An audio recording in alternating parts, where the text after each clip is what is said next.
Give me that. Crypto Quickie. Hey, what's up everybody? It's Jake here, aka Korean Jew Trading, with your Crypto Quickie, where we give you just the tip, nice and quick. Before we go forward, this is not financial advice. I wanted to thank my sponsors over at Dudex, awesome Bitcoin margin trading exchange. If you want to sign up, I'd be so honored if you use my link. It's up there in the top left. They also have just rolled out an awesome feature called the Risk Manager. And this basically allows you to set your risk.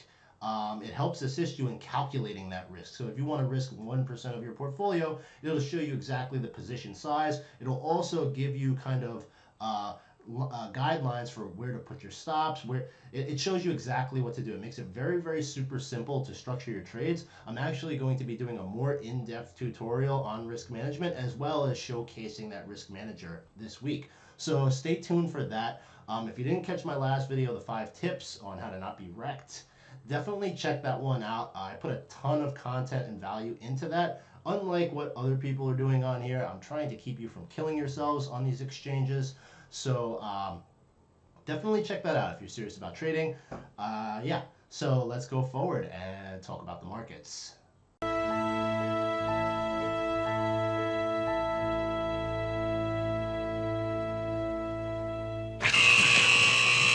102 bid for 108 sold.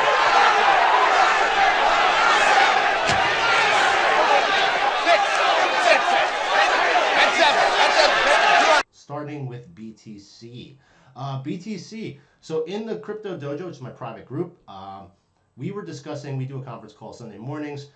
We were discussing a move into about 9,600. Treyboy Cardi is one of the admins there. He actually caught the level, I think it was like 96.20, but our expectation was, you see you have these two ranges here. So pleb eject 94.79, that's a significant level. We have a fake out up here, and then before that was a fake out down here. So around like 91.80, 9200 is also significant. If you look back, this is kind of the area where it fell off a cliff and then became resistance back in October, November time. And then in the previous wave, all the way back to last summer, this was kind of the floor here. So you see a lot of price action there, as well as this shock wave right here.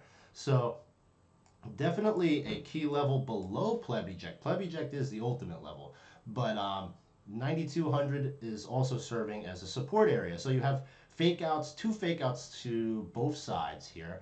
This is a dangerous wave to play, as we know. So on the call, we were expecting a move to 9600, taking out this top, kind of faking out on low volume during the Superbowl while no one's paying attention, and then dumping it back down. So our recommendation was, if it breaks out above pleb, that's a trade you can take right away and be right away, but you need to move your stops up or even target shorting that high 96s. If that keeps continuing to go, then you know we're going over 10K. So basically at this point, we now have this high put in. This is a range. It's a dangerous range to play if you're somebody that's emotional. As you get towards the bottom of this line, your risk is probably better for you to be longing than shorting. Even catching fake outs as we make higher lows is a way to play this. But at the same time, once we're over pleb eject, it's also very dangerous to play. So you really kind of want to see this breakout convincingly, then pull back a little bit, and then that's like kind of your sign to get in. Or if it just takes out 96.20 with volume, the next time it probably goes a bit higher because there just won't be as many sellers. So as far as BTC is concerned, in the last video, I did kind of give you an area or a level that we're looking at. That's around 89.40, 89.60, somewhere around there. Would make sense to me. Below 8,800, it gets dicey, and that's not a knife catch that I would be going for. At that point, I'll just, kind of more of take a spectator's approach and see where it settles. But the other thing that we discussed was stock market, right? So you have the coronavirus. China actually did something. They injected billions of dollars into the stock market, and they made it illegal to short, and the thing's still dumped. Obviously, the coronavirus is serious, okay, guys? That being said, the stocks bounced back super hard late last night. if you're trading stocks, even if you're just trading Bitcoin, always keep an eye out for other markets. So in the past couple of weeks, Bitcoin and gold have been kind of moving together.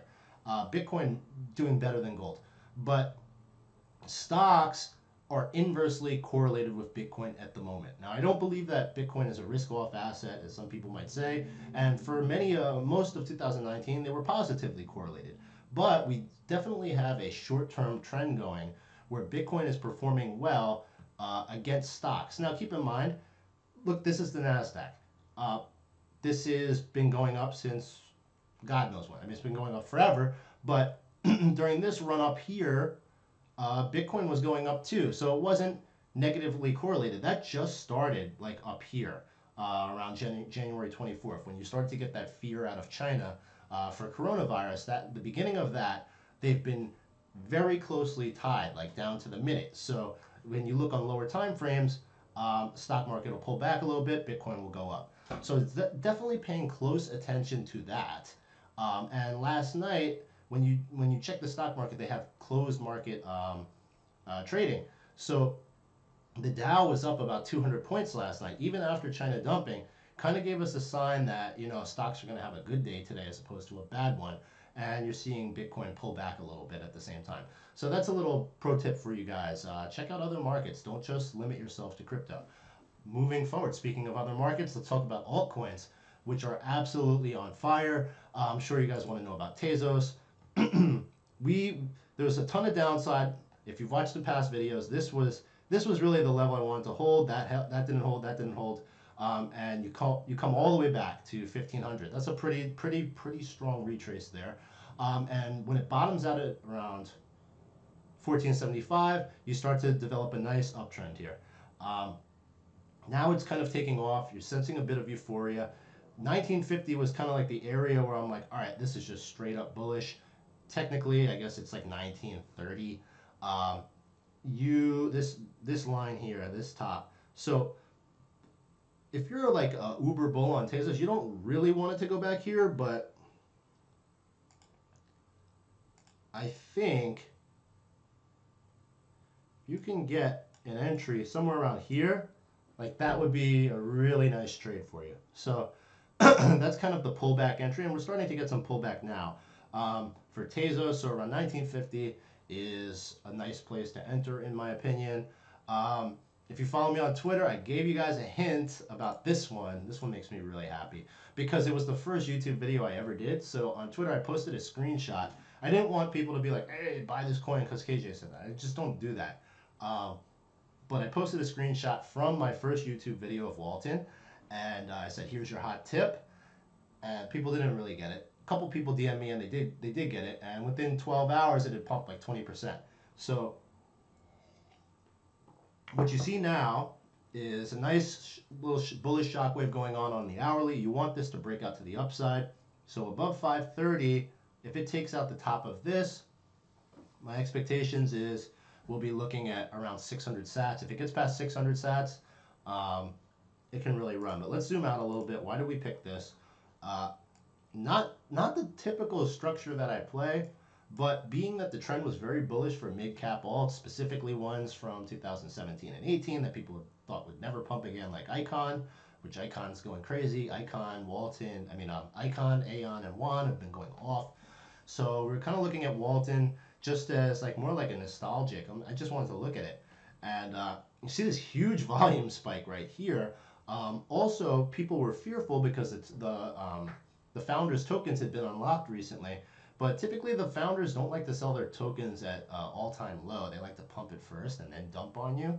So we saw this huge volume coming up, and these dailies are very encouraging.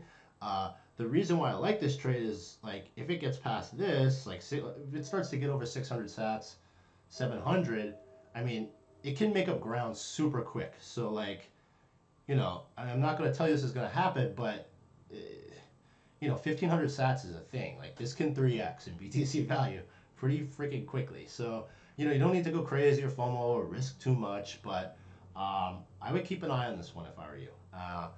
Last one is Trx. We've been talking about this one for a while. This shockwave is starting to look pretty nice. Let's zoom out to the daily. Well, it doesn't look fantastic, but this is inching its way up right here. So 210, I've been saying this, 210 is kind of like that. I think that's the gateway. If it gets over 210 and starts to close up there, Tron can move very, very quickly. So, you know, that's a trade that kind of a gut shot. Well, to be honest, I'm seeing a lot of people talking about it now, so that makes me a little bit weary. But mid caps have been performing very well. Just look at EOS, Cardano, Bitcoin Cash, very strong. Tron happens to be a laggard, and a lot of people are pissed off with Justin Sun at the moment. So I feel like some people are overlooking it.